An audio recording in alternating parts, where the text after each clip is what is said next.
오늘은 하나님이 명하신 성소 짓기, 출애굽기에 있는 말씀 가지고 하나님이 명령하신 성소 짓기, 이런 제목으로 은혜를 받고자 합니다.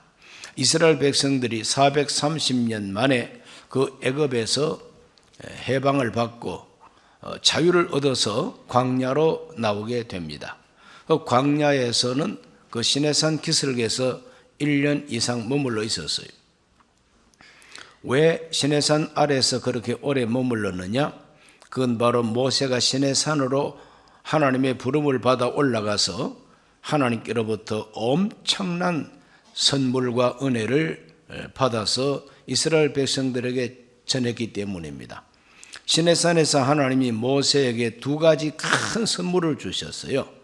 첫째는 율법을 주셨습니다.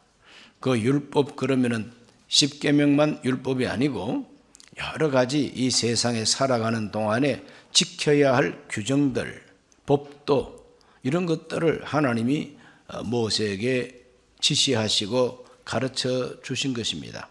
그래서 그 전체를 다 한마디로 율법이라고 그래요. 하나님이 율법을 주셨어요. 율법은 원칙입니다. 헌법과 마찬가지죠. 그러므로 이렇게 살아라, 이대로 살아라. 그래서 율법을 아주 집약해 놓은 것이 10가지 계명이라고 하는 것을 지난 수요일날 말씀을 드렸습니다. 이렇게 하나님은 그 원칙적인 규칙과 또 규례를 허락하시고, 두 번째로 주신 큰 선물이 뭐냐 하면은 성막제도입니다. 성막제도, 나를 위해서 성막을 지어라. 그래서 그 성막을 지어서 어떻게 할 것이냐? 하나님과 교통하고 하나님을 섬기라는 것이죠. 그래서 성막이 무엇인가를 먼저 알아야 되겠습니다. 성막이 무엇인가? 성막은 하나님이 이스라엘과 함께 거하시는 성소입니다. 이스라엘과 함께 거하시는 성소. 하나님 눈에 보이지 않고 하나님은 하늘에 계시지만 택한 백성 이스라엘과 함께 한다는 표적으로, 증거로 하나님께서 성막을 건축하게 하시고, 그 성막 위에 구름 기둥, 불 기둥으로 환하게, 낮에는 서늘하게 그 백성들을 보호하시면서 광야에 늘 함께 있습니다. 그래서 구름 기둥이 늘 함께 있고 불 기둥이 늘 함께 있으면 하나님이 이스라엘과 함께 하신다 하는 믿음을 가지게 하신 것입니다. 그렇기 때문에 이 성막은 뭐냐? 하나님이 이스라엘과 함께 거하시는 성소, 처소로서 하나님 임마누엘의 증거인 것입니다. 출애굽기 25장 8절을 다 같이 읽어봅니다. 내가 그들 중에 거할 성소를 그들이 나를 위하여 짓되. 그들 중에 거할 처소라 그랬어요. 내가 그들 중에 거할 성소. 성소는 바로 거룩한 장소라는 뜻입니다. 거룩한 처소라는 뜻입니다. 아무리 운막집이라도 하나님이 그 운막집에 거하시면 그 운막은 더 이상 운막이 아니라 성소가 되는 것입니다. 그 믿어지십니까? 우리 아기 예수님께서 마구간에서 출생하셨어요.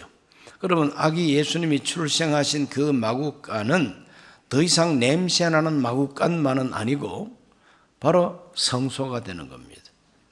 오늘 하나님께서 이스라엘과 함께 거하시는 거룩한 처소로서 성막을 건축하라고 명령하십니다. 그러면 그 거룩한 성막은 어떤 역할을 하느냐?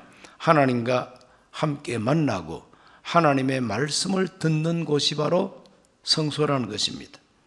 출애굽기 25장 22절을 다 같이 읽습니다.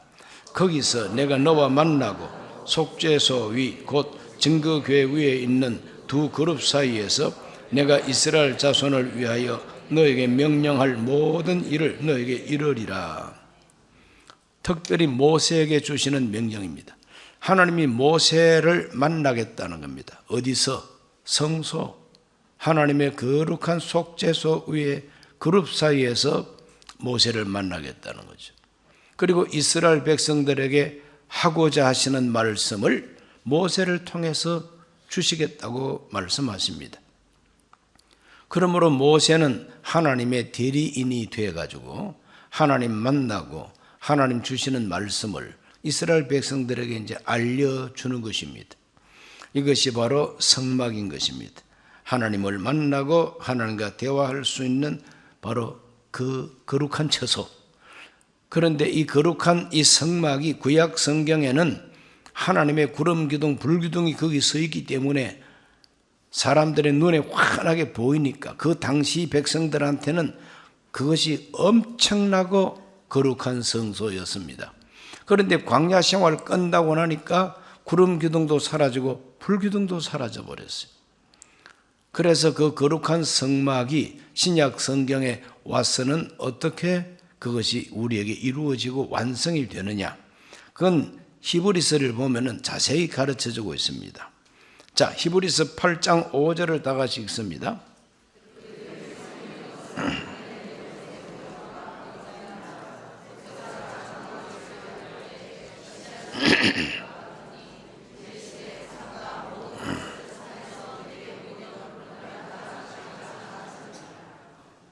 그들이 섬기는 것은 하늘에 있는 것의 모형과 그림자라 그랬어요. 성막을 통해서 하나님을 섬기던 모든 경건한 생활은 하늘에 있는 참된 것의 모형과 그림자라 그랬어요. 그러므로 성막 제도는 모형과 그림자라는 것입니다. 모형과 그림자. 그럼 성막 제도에 속한 모든 제도와 그리고 기구들과 또 섬기는 방법, 이 모든 것은 그림자입니다. 다 그림자입니다.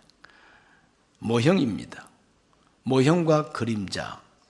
마치 사진과 마찬가지다 이 말이죠. 사진은 눈에 보이는 그림에 불과하지 그 현품이 아니잖아요. 아름다운 컵에 물이 들어 있습니다. 사진을 찍어 놓으면은 그냥 컵 참 아름답게 보입니다. 그러나 이 컵 자체가 아니지 않습니까? 하나님이 우리 인간과 교통하시는데 하나님의 거룩한 참된 진리가 있어요. 그것을 그림자로 또 그것을 모형으로 하나님을 섬겼다는 겁니다. 그렇기 때문에 우리들은 성막이라고 하는 것은 모형과 그림자라. 또 히브리서 9장 9절을 읽어봅니다.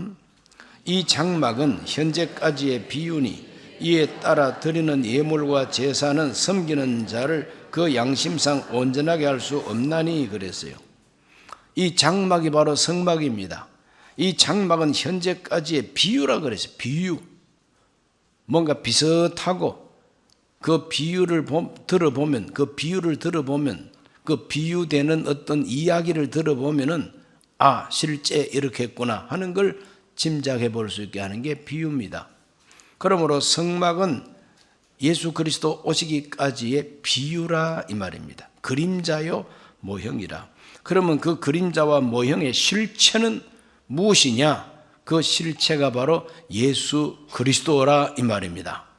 그래서 구약의 성막이 가르쳐주는 실체는 바로 예수 그리스도인 것입니다. 그리고 예수 그리스도를 보여주는 그림자요, 예수 그리스도를 보여주는 모형과 비유가 구약의 성막 제도라고 하는 것입니다. 그렇기 때문에 이 성막에 관계되는 모든 것은 그 한 가지 한 가지가 다 예수님을 보여주는 사진이요, 모형이요, 그림자요, 비유라는 것입니다. 이것을 먼저 우리가 알고 구약 성경을 공부해야지 예수 그리스도 안에서 완성된 것을 모르고 그 구약 자체만 이렇게 들어가서 심취하면은 오늘 신약 시대의 신앙생활하고는 영 다르게 율법주의로 빠질 가능성도 있다는 것입니다. 자, 성막이 바로 그런 것이다. 두 번째로 그 성막을 구성하는 요소들, 하나님이 모세에게 그 성막을 이렇게 지으라고 가르쳐 주었어요. 그래서 성막 안에 아주 중요한 요소들이 있는데 첫째는 언약궤입니다. 언약궤, 이 언약궤를 증거궤, 법궤라고도 말합니다. 그래서 이 언약궤 궤짝이죠. 사과 궤짝처럼 여러분이 그 보고 계시는 바로 저 사진을 유심히 보십시오. 저 궤 안에 두 돌판과 만나를 담은 항아리, 아론의 쌍난 지팡이, 이것을 보관했다 이렇게 말합니다. 보관했다고 그러는데 히브리서 9장 4절이 그걸 말하고 있습니다. 히브리서 9장 4절, 금향로와 사면을 금으로 싼 언약궤가 있고 그 안에 만나를 담은 금 항아리와 아론의 쌍난 지팡이와 언약의 돌판들이 있고 그랬어요. 법궤 그림 다시 보여주시기 바랍니다. 이 법궤를 이제 보시면은 황금을 가지고 입혔어요. 나무를 가지고 짠 궤짝인데 그 바깥에 황금, 금을 때려가지고 금을 다 입혀놨어요. 바짝바짝하고. 또 금덩어리 하나를 가지고 망치를 가지고 쳐가지고 금덩어리 하나를 가지고 양쪽에 그룹, 즉 천사가 그 속죄소를 바라보도록 날개를 쫙 서로 피어서 붙이고 그 천사들의 얼굴은 내려다봅니다. 어디를 내려다보느냐? 속죄소라고 바로 그 한가운데를 내려다봐요. 바로 그 한가운데 장소를 속죄소라 그럽니다. 왜 속죄소냐? 우리 죄를 용서하는 장소라 이 말이죠. 바로 그 속죄소에는 반드시 피를 뿌리면서 기도하는 곳이지 맨입으로 기도할 수는 없는 거예요. 그 속죄소에 뿌리면서 피를 뿌리면서 이스라엘의 죄를 용서해 달라고 대제사장이 1년 한 차례 들어가 기도하는데 거기에 뿌리는 그 피가 바로 예수 그리스도의 보혈을 말해주는 모형이요 그림자라 말이죠. 이제 이해가 되셨습니까? 자, 이렇게 언약궤는 바로 예수 그리스도는 우리의 속죄를 위한 정말 구세주이시요 또 거기에 언약의 돌판이 들어가 있는 것처럼 예수 그리스도는 영원히 변하지 않는 돌에 새긴 말씀처럼 예수 그리스도는 어제나 오늘이나 영원토록 동일하시다고 말해주고 있는 겁니다. 히브리서 9장 12절 말씀에 보면 염소와 송아지의 피로 하지 아니하고 오직 자기의 피로 영원한 속죄를 이루사 단번에 성소에 들어가셨느니라 그랬어요. 예수 그리스도가 염소라든지 송아지 피로 하지 않고 자기의 피를 가지고 하나님의 성소에 들어가서 우리를 위해서 하나님께 제사를 드림으로 영원히 우리를 하나님이 속죄, 즉 용서해 주셨다는 겁니다. 그것을 보여주는 그림자가 언약궤라 하는 것입니다. 그러므로 구약시대 언약궤가 얼마나 소중한 하나님의 성물인가 하는 것을 알게 됩니다. 두 번째는 떡상입니다. 떡상 그림이 있으면 또 사진 보여주시기 바랍니다. 떡상은 저렇게 생겼어요. 채가 저렇게 길게 나온 것은 이동할 때 메고 댕기라고 좀 매는 채입니다. 그런데 저 떡상도 역시 황금을 가지고 다 입혔어요. 그 떡상은 왜 떡상이냐 하면은 떡을 올려놓는 상이다 이 말이죠. 그래서 떡상이요. 떡 차리는 상이요. 제사상 차리듯이. 거기에 올려놓는 떡은 어떤 떡이냐? 이스라엘 12지파를 상징하는 그 무교병, 누룩을 섞지 아니한 떡덩어리 12덩어리를 이렇게 올려놓습니다. 그래서 그 12덩어리 떡을 올려놓고 곰팡이 필 때까지 매주 띄우듯이 띄우는 건 아니고 올려뒀다가 일정한 시간이 지나면 또 내려서 또 새로운 떡을 올리고 하는 곳이 바로 저 떡상인 것입니다. 떡상이 의미하는 건 뭐냐? 예수 그리스도는 우리의 생명의 떡이 되신다 하는 의미가 됩니다. 요한복음 6장 35절에 보면은 예수께서 이르시되 나는 생명의 떡이니 내게 오는 자는 결코 줄이지 아니할 터이요 나를 믿는 자는 영원히 목마르지 아니하리라 그랬어요. 우리 예수님은 우리에게 생명의 떡이 되신다는 겁니다. 이 떡상이 우리에게 말해주는 것은 우리 예수님이 우리의 생명의 떡이 되신다는 의미가 됩니다. 그리고 12지파 숫자대로 12덩어리 올려놓은 것은 모든 믿는 자에게 주시는 생명의 떡이 되신다는 것이죠. 예수님은 방금 예수 믿은 사람도 오래 믿은 사람도 똑같이 생명의 떡이 되어 주십니다. 믿으시기를 바랍니다. 교회 오래 다닌 사람은 떡 큰 거 받고 나는 교회 나온 지 며칠도 안 됐으니까 조금 부스러기 주겠구나, 떡 고물이나 주겠구나. 오해하지 마세요. 똑같이 예수님은 생명의 떡이 되어 주시는 것입니다. 그러므로 예수님을 본받는다 이 말은 뭐냐? 우리도 떡이 되는 것이 바로 예수님을 본받는 거예요. 여러분 다 떡이 되시기 바랍니다. 떡 된다 이 말은 뭡니까? 깨어지고 녹아지고 바스러지고 자존심 죽이고 그냥 섬기는 이 태도가 떡이 된다는 말입니다. 여러분 다 떡이 되시기를 바랍니다. 나를 좀 보소, 나를 좀 보소 그러지 말고 나는 죽었습니다. 그래서 섬겨주고 위해주고 이렇게 떡이 되어주는, 이것이 바로 예수님을 본받는 삶인 것을 깨닫게 됩니다. 세 번째는 등대가 있어요. 등대 그림 보여주시기 바랍니다. 등대가 저렇게 화려하게 생겼어요. 저걸 이제 유태인들은 메노라 이렇게 표현합니다. 메노라. 메고 다닌다고 메노라인지 모르겠지만 메노라예요. 저기는 7 환하게 불을 밝히는 7 등잔이 올려져 있어요. 가운데 게 제일 중요하고 양가에 3가지씩 쫙 나와서 7 등이 불을 밝히는 것이죠. 그런데 그 잔 모양은 다 살구꽃 모양이에요. 살구꽃 모양. 그 밑에 마디마디도 다 살구꽃 모양으로 마디를 만들라고 하나님께서 말합니다. 그 왜 하필이면 살구꽃이냐? 그 살구라고 하는 바로 그 말 뜻 자체가 변하지 않는다 하는 그런 뜻이 있어요. 자, 이 등대는 무엇을 의미하느냐? 예수님은 세상의 빛이 되신다. 예수님은 영원한 우리의 빛이 되신다. 요한복음 8장 12절입니다. 예수께서 또 말씀하여 이르시되 나는 세상의 빛이니 나를 따르는 자는 어둠에 다니지 아니하고 생명의 빛을 얻으리라. 그러므로 예수 그리스도가 빛이 되신다. 예수가 빛이 되신다. 이 캄캄하고 어두우면 이 무슨 글자인지 모르잖아요. 그런데 딱 이렇게 조명등을 켜면은 이게 무슨 글자인지를 알죠. 세상 살면서 어디가 길인지 무엇이 진리인지 우리가 잘 분별이 안 되는 이런 세상을 사는데 예수님이 보여주시는 계시의 빛을 받으면은 이것이 참된 인생의 길이다. 이것이 바로 하나님의 뜻이다. 이걸 알게 된다는 것입니다. 그러므로 예수 그리스도는 생명의 빛이 되십니다. 예수 그리스도로 가득하게 되시기를 바랍니다. 그래서 우리 예수님은 너희들도 나와 같이 빛이 되라 그랬지요.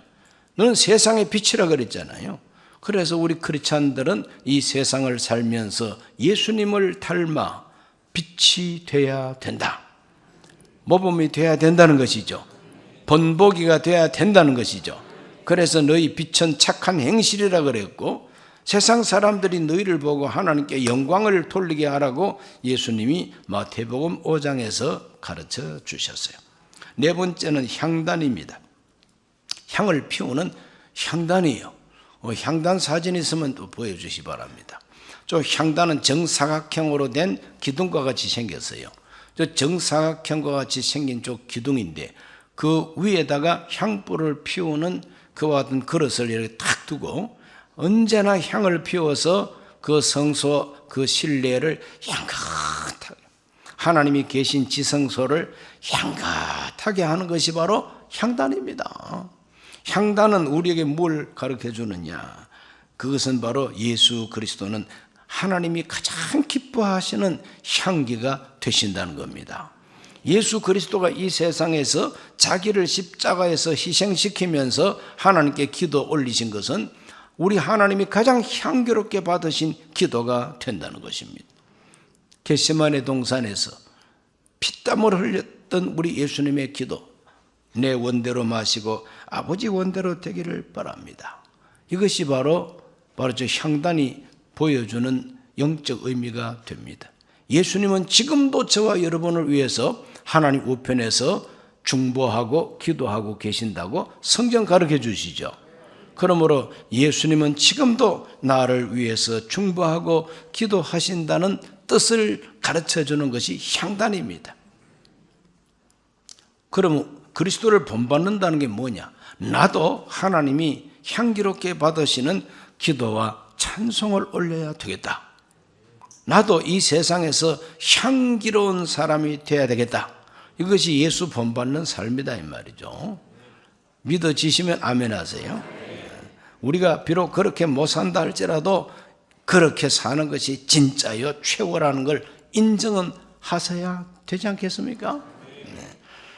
다섯째로 성막입니다. 이 성막은 무엇이냐면은 여기 법궤라든지 그리고 향단이라든지 떡상이라든지 촛대라든지 이 모든 것을 다 보관하고 있는 천막 집이 바로 성막인 것입니다.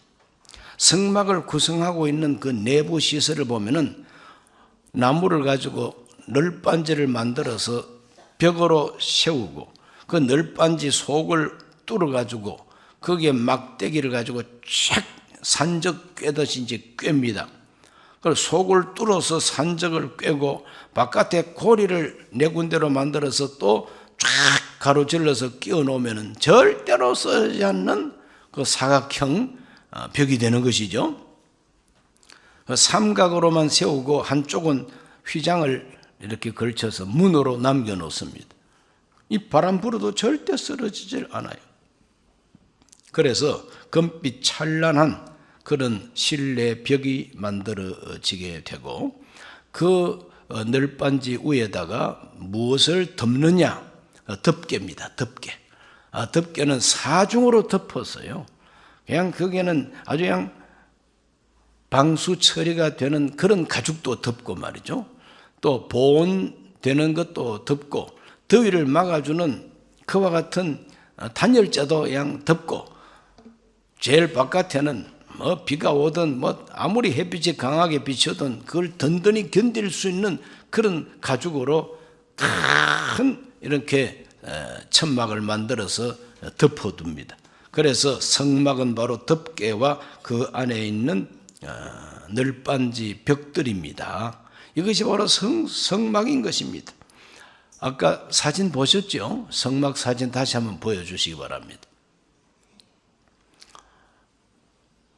자, 저걸 보시면은 하얀 연기가 피어오르는데 저거는 쉐키나라고 하는 아주 영광스러운 연기, 하나님이 함께하는 저기 불기둥입니다. 그리고 또 구름 기둥입니다.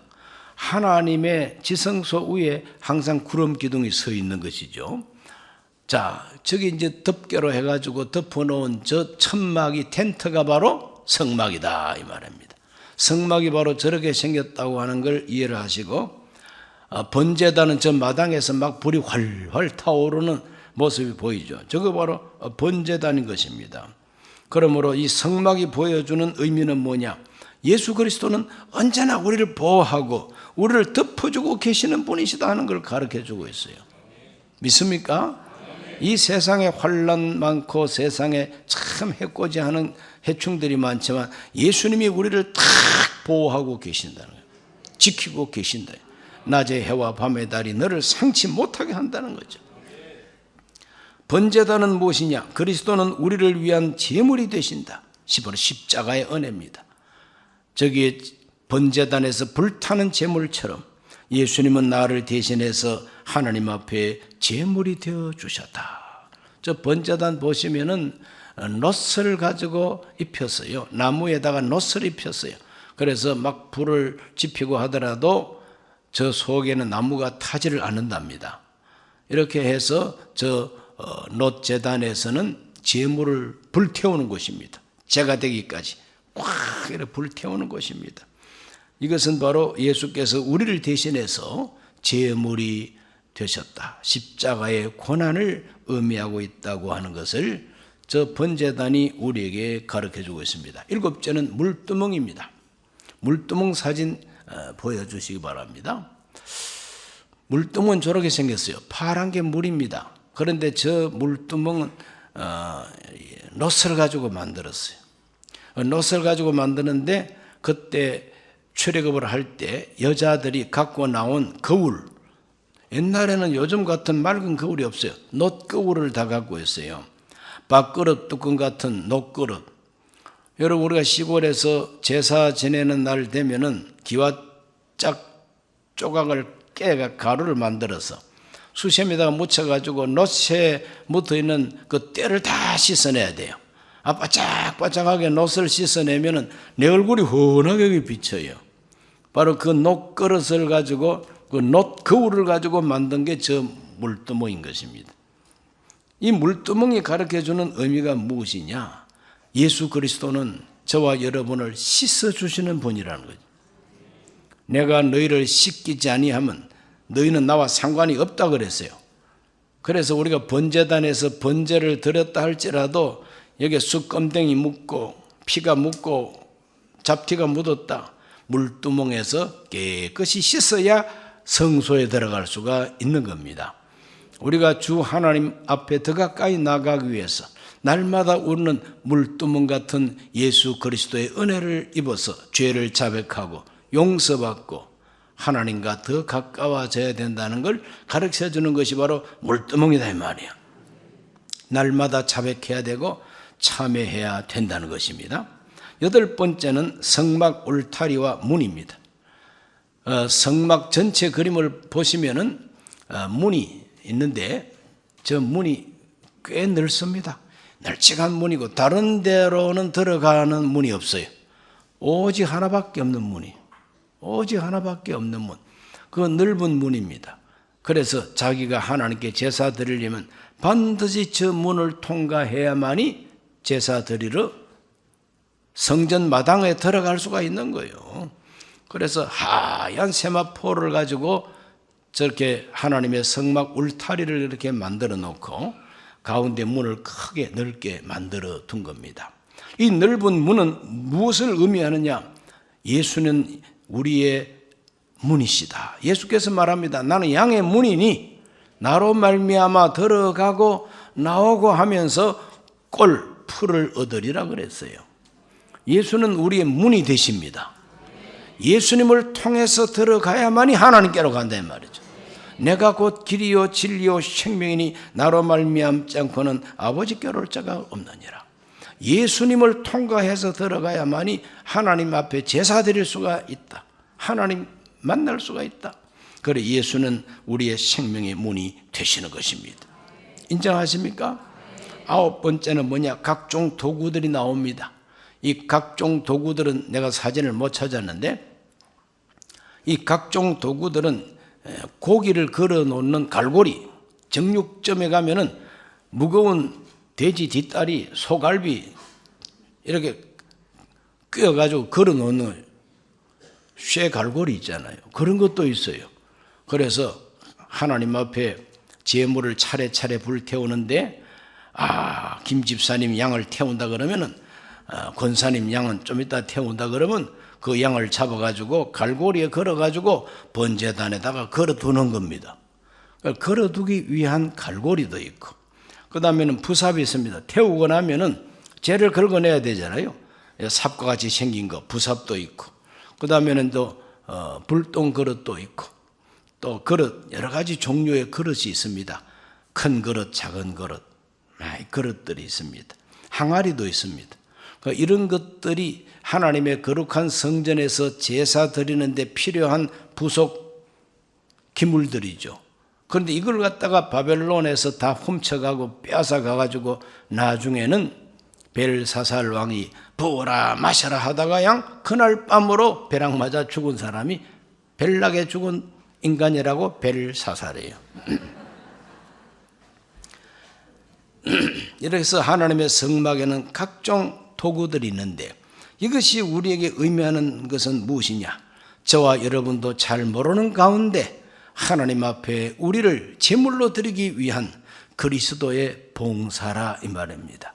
그리스도께서 섬세하게 우리를 하나님 앞에 드리기 위하여 필요한 도구들이다 이 말이죠. 그러므로 그리스도를 본받는다 그럴 때 우리들은 종제기처럼 쓰임받을 수도 있고 갈고리처럼 쓰임받을 수도 있어서 그 사람한테 걸렸다 그러면 절대 안 뺏겨. 갈고리에 고기를 제물을 탁 끼워가지고 번제단에 걸어놓으면 이 고기가 도망갈 수 없잖아요.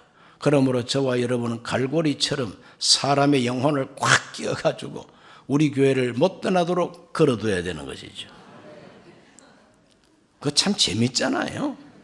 또 이렇게 이제 불똥도 치우고 재도 긁어내가지고 갖다가 그냥 담아가지고 갖다 버리고, 이 도구들이 그냥 다 필요하잖아요. 제사장이 사용하는 도구는 예수 그리스도가 사용하는 교회 일꾼들인 것입니다.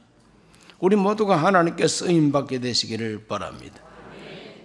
이렇게 하나님의 거룩한 성막 안에는 이런 요소들이 있었다. 바로 그 요소들이 우리에게 가르쳐주는 의미는 이것이다 하는 것을 알고, 이 성막에 있는 기구들과 내 자신의 신앙생활을 비교하고 예수님을 더 깊이 알게 되시기를 바랍니다.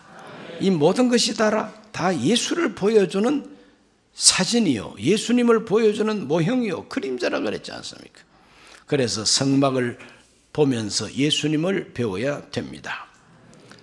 이제 크게 세 번째 우리가 주제로 성막 건축의 실행. 자, 이러한 성막을 하나님께서 시내산에서 모세에게 명하고, 모세가 들은 대로 백성한테 전달하고, 백성들은 모세가 명하는 대로 실제로 성막을 건축했습니다. 그 성막 건축은 어떻게 실행됐느냐? 딱 두 가지를 알아야 됩니다. 첫째는 오직 하나님의 명령대로 지었다. 자기가 짓고 싶은 대로 지은 게 아니에요. 나 손재주 좋거든, 나 머리 좋아, 그래 자기가 마음대로 이렇게 저렇게 만들어내는 게 아니라는 거예요.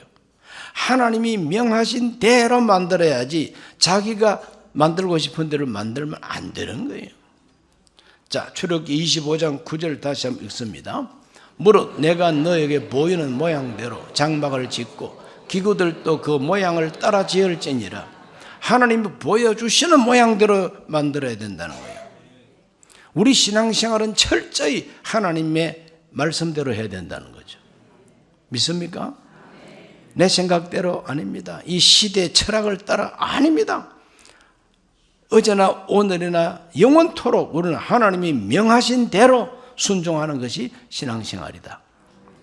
잊지 말게 되시기를 바랍니다. 그런데 하나님 귀찮게 왜 그냥 수천 년이 흘러도 아직까지 명령하고 계십니까? 내가 제일이지. 그래서 혁명을 일으켜서 내가 제일이다, 내가 선택한 것이 제일이다. 이게 바로 뭐냐? 인본주의고, 이것이 적그리스도고, 이것이 불신앙이고 무신론인 것입니다. 인간 만세가 아닙니다. 인간 제일이 아니요, 사람이 제일이 아닙니다. 하나님이 명하신 대로. 그렇기 때문에 신앙생활과 이 세상의 철학은 정반대가 되는 경우가 많아요. 특히 공산주의 철학은 기독교하고 정반대입니다. 그냥 거기에 빠지지 않게 되시기를 축원합니다. 오직 하나님의 명령대로. 출애굽기 39장 42절로 43절을 다 같이 한번 읽어보겠습니다. 야훼께서 모세에게 명령하신 대로 이스라엘 자손이 모든 역사를 마치매 모세가 그 마친 모든 것을 본즉 야훼께서 명령하신 대로 되었으므로 모세가 그들에게 축복하였더라. 명령하신 대로, 따라합시다. 명령하신 대로, 명령하신 대로. 백성들이 명령하신 대로 다 지었기 때문에 모세가 기뻐서 축복했다 그랬어요. 여러분, 우리가 하나님께 축복을 받는 것은 명하신 대로 해야 축복을 받지, 자기 똑똑하다고 잘난 체 해가려고는 축복이 아니라 그냥 매를 맞기 안성맞춤입니다. 매를 맞추는 것이 바로 자기 마음대로 하는 것입니다. 철저히 하나님 명하신 대로입니다. 그래서 40장에 보면은 그 한 가지 한 가지 만든 것마다 모두가 다 모세에게 명령하신 대로 되니라. 야훼께서 모세에게 명령하신 대로 되나, 쫙 계속 모세에게 명령하신 대로 됐다는 말이 거듭거듭 나오고 있습니다. 그러므로 우리는 이 성막 중심의 신앙생활은 철저하게 명하신 대로 그대로 순종하는 것이라고 하는 걸 잊지 말게 되시기를 바랍니다. 둘째로 백성들의 자원 예물과 참여로 지어진 것이 바로 성막입니다. 이 성막은 억지로 빼앗긴 거 아닙니다. 다 하나님께 즐거이 드렸다 그랬어요. 자, 25장 2절을 먼저 읽어봅니다. 이스라엘 자손에게 명령하여 내게 예물을 가져오라 하고 기쁜 마음으로 내는 자가 내게 바치는 모든 것을 너희는 받을지니라. 하나님은 기쁜 마음으로 나에게 예물을 바치는 거, 그걸 가지고 성막 지으라 그랬어요. 백성들에게 광고는 해라. 하나님께 예물 가져오라 하고 광고를 해라. 어떤 종류를 가져오는가 그 종류도 얘기해라. 그런데 억지로 가가지고 집집마다 다니면서 이 집에 금반지 있는 걸 내가 아는데 내놔. 야, 돌반지 있는 건 내가 알아. 내놔. 얼마 전에 야, 한 돈짜리 받았잖아. 이런 식으로 집집마다 다니면서 빼앗으면 안 돼요. 자발적으로 기쁜 마음으로 드리는 것을 모아서 성막을 건축하라 그랬어요.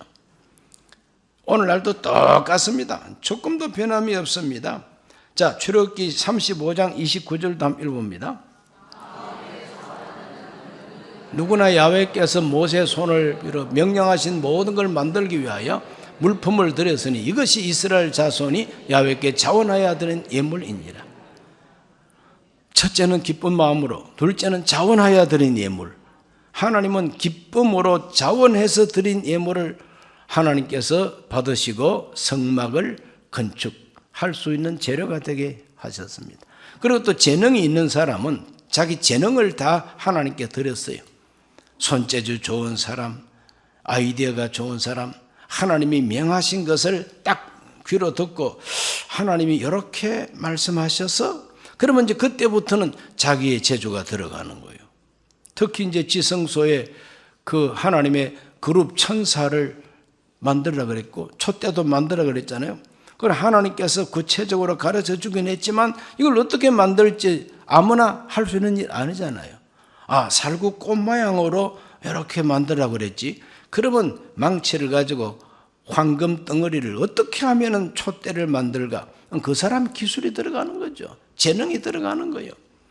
천사가 날개를 의지하고 속죄소 위에 이렇게 고개 숙여서 가운데를 보는 이와 같은 형상을 하나님 말씀하셨지만 모세가 그림을 그려준 것도 아니에요. 모세도 잘 몰라 어떻게 해야 되는지. 그러나 오홀리압은 잘 알고 그걸 만들어냈다는 거예요. 그래서 교회의 모든 일은 하나님이 은사를 주신 대로 자원해서 자기의 재능을 내놓는 겁니다. 그래서 기쁜 마음으로 드린, 자원해서 드린 모든 것을 가지고 성막을 건축했다. 참 아름다운 이야기죠. 고린도후서 9장 5절과 7절. 그러므로 내가 이 형제들로 먼저 너희에게 가서 너희가 전에 약속한 연보를 미리 준비하게 하도록 권면하는 것이 필요한 줄 생각하였노니 이렇게 준비하여야 연보답고 억지가 아니니라. 언제나 연보, 하나님께 드리는 예물은 억지로 하면 안 된다는 거죠. 고린도서 9장 7절을 읽어봅니다. 각각 그 마음에 정한 대로 할 것이요 인색함으로나 억지로 하지 말지니 하나님은 즐겨내는 자를 사랑하시느니라. 믿으십니까? 즐겨내는 자를 하나님이 사랑하신다는 거죠. 그 백성들은 하나님께 넉넉하게 드렸습니다. 출애굽기 36장 7절입니다. 있는 재료가 모든 일을 하기에 넉넉하여 남음이 있었더라. 이스라엘 백성들이 얼마나 자원하고 기쁨으로 드렸던지 쓰기에 남았다 그랬어요. 그래서 나중에 모세가 이젠 그만 가져오라고 광고를 할 수밖에 없었어요. 참 행복한 광고입니다. 나 같으면 안 했을 텐데 모세 정도 되니까 그만 가져오라고 명령을 다 했어요. 나 같으면 가져오는 걸 창고를 만들어 가지고 쌓아놓았겠네. 농협에다가 쌓아놨겠네. 하나은행에다가 쌓아놓든지. 그러나 모세는 이제 됐다. 성막 짓기에 이제는 넉넉하고 남는다. 남어 다 이제는 그만 가져오라고 광고하라고. 그 정도로 아름답게 지은 것이 바로 성막이었다 하는 것을 깨닫게 됩니다. 이 성막은 이스라엘 백성들이 행진해 나아가는 그들 광야의 생활 속에 센터가 됐다는 것을 보게 됩니다. 출애굽기 40장 36절로 38절을 다 같이 읽습니다. 이스라엘 자손이 그 모든 행진하는 길에 앞으로 나아갔고 구름이 떠오르지 않을 때는 떠오르는 날까지 나아가지 아니하였으며 낮에는 야훼의 구름이 성막 위에 있고 밤에는 불이 그 구름 가운데 있음을 이스라엘 온 족속이 그 모든 행진하는 길에서 그들의 눈으로 보았더라. 그래, 하나님의 이 성막은 광야 생활을 하는 이스라엘 백성들이 행진할 것인가 아니면은 천막치고 이렇게 유숙할 것이냐 하는 걸 결정하는 결정적인 요소가 됐다. 구름이 떠오를 때까지 그냥 거기에서 살다가 구름이 떠오르면 천막 거둬 그러면 이제 천막을 다 정리하고 구름이 가는 대로 따라가고 멈추면 또 거기다가 천막 치고 이것이 광야 생활이었다고 하는 것을 보여주고 있으니 이것이 오늘 현대 신앙생활하는 우리에게 의미하는 게 뭡니까? 언제나 하나님의 말씀과 성령이 인도하는 대로 멈추기도 하고 가기도 해야 된다는 거죠. 인정하십니까? 그러면 그걸 어떻게 우리가 볼 수 있느냐? 옛날 이스라엘 사람들은 눈에 환하게 보였는데 오늘 우리에게는 육체의 눈으로는 안 보이고 영감으로 그래서 늘 말씀 듣고 기도하면서 성령의 감화 감동을 따르는 것이 신앙생활의 본질이라 하는 것입니다.